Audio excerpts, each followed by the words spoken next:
শুভ নববর্ষ আপনাদের সকলকে। আজকে পয়লা বৈশাখ।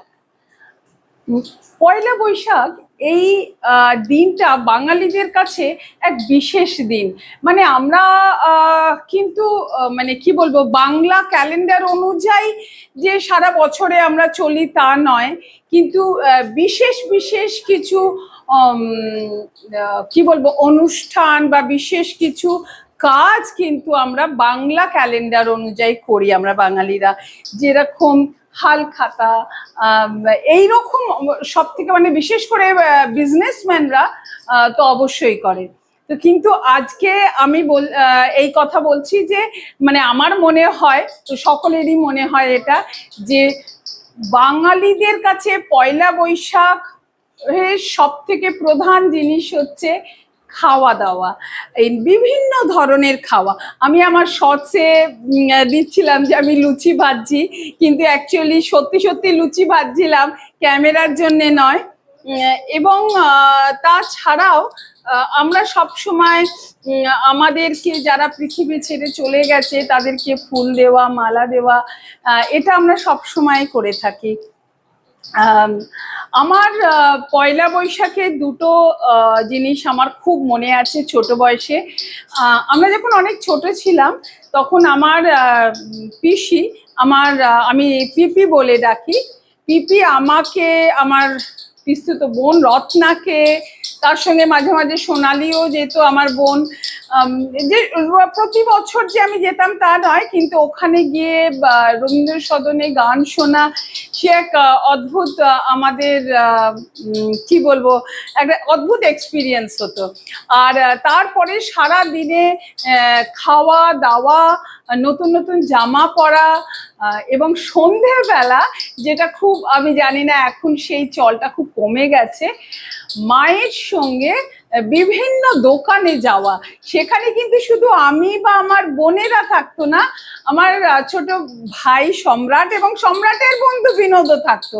তো মায়ের যে যে জায়গায় মাসকাবারি ছিল, সেটা গ্রসারি হতে পারে, সোনার উপর দোকান, বা এমনি ক্রকারিজের দোকান, সব জায়গায় আমরা যেতাম একটা মিষ্টি আর কোল্ড ড্রিঙ্কস খাওয়ার জন্যে।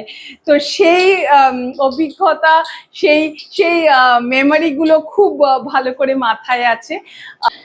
এছাড়াও আমাদের বাড়িতে সন্ধেবেলা রিহার্সাল হতো।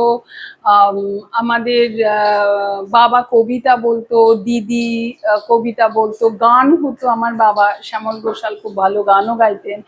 তো এইটার এক অদ্ভুত পরিবেশ আমাদের বাড়িতে থাকতো, প্রায় থাকতো, শুধু পয়লা বৈশাখ না, সব অনেক সময় থাকতো।